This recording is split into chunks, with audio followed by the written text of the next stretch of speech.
Okay, sweet. So tax liens. Anyone actually purchased a tax lien before? Anyone actually bought one? Right. Okay. The answer would be no. So let's quickly go over what exactly a tax lien is. So tax liens are... Yeah, go ahead and sit down. That's great. Let me just pause for a second to let the traffic go by. Yes, right over here. We got a couple seats on the front. Yeah, absolutely. All right, tax liens. What are tax liens? So that's property taxes are delinquent, right? Somebody hasn't paid their property taxes, and the state says, I still need to have streets and sewers and education, so I'm going to foreclose on this property. I'm going to take this property over because the taxes that are due me are not being paid. I'm going to sell the property and get my property taxes to somebody who can actually pay, right? That's the idea of a tax lien. So when that property goes to sale, it's called an auction. In Maryland, it happens every May. Each county is independent, so they set their date.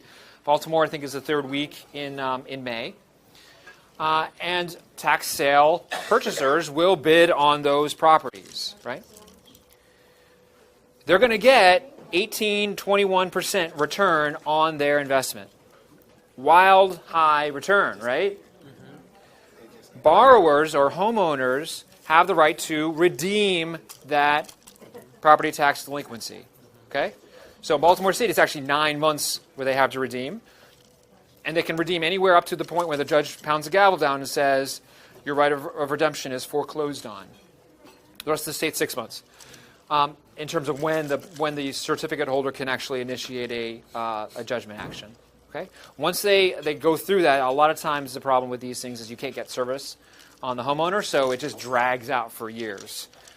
Tax sale court in D.C., I've got one now. It's dragged out for 2 years because, of course, the person in interest is evading service, right? But that's what happens a lot. So anyway, it's a strategy on the part of the homeowner.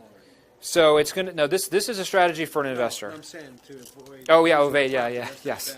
Oh yeah. If you can't get service, you can't. Any debtor. I've So you got to camp out at night and catch them when they sadly, so yeah.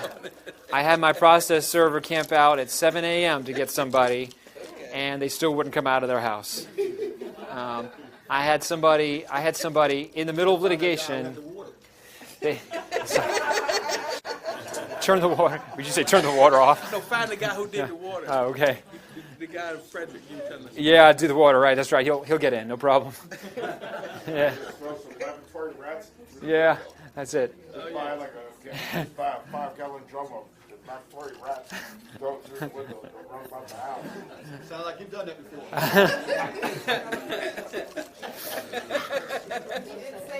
Yeah, he didn't say no.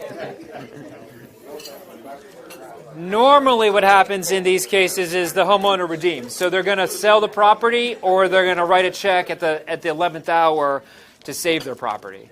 That's what normally happens. Sometimes, once in a blue moon, someone's completely asleep at the switch, including the mortgage holder if there is one, because they'll advance the money to protect their interest. Right. They'll get wiped out too if this goes through. So they have an interest in paying up, and you'll get the actual property. Most of the time, that is not the case. Most of the time, it gets redeemed. Yes, sir.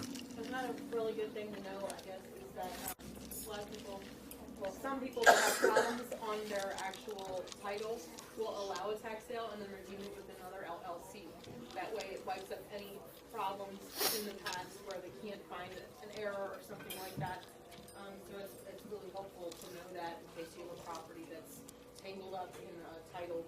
You have to wait a long time for that to happen, but it's a good thing to know. Okay. Questions, thoughts on tax sales? We're gonna keep moving and grooving here, guys. All right, sweet. It's getting interesting, right? Oh, one other point about tax sales that I neglected to mention. So, on tax sales, it's a tough market for an individual player. You've really got to go primarily in Baltimore to get attractive tax sale deals. Why? Because, for example, Montgomery County, they'll sell $40 to $50 million lots, meaning dozens to hundreds of properties all in one batch, if you will, that they call it a lot. And they're only selling like five of these batches or lots per tax sale. So the hedge funds come down from New York. Why? Because they want to hedge their risk. They want to get the 18 to 21% return. They're not interested in the property. They want to hedge their return on the Russian ruble or the oil or whatever that they've invested in that could be 30, 40% return, but also could lead to the losses. And if they've got an annual return to file and they want to show their investors, oh yeah, we're getting 10, 12%, we're beating the market, et cetera, this is a great hedge. This is very safe. It's real property. They're going to get paid at some point, either through the real estate or through a redemption. So it's a good hedge. So it's hard to compete against those players, obviously, unless if anyone has $40 million, please see me after the meeting. Have some investments I'd like to share with you, but be that as it may, you just have to pick wisely. That was the point.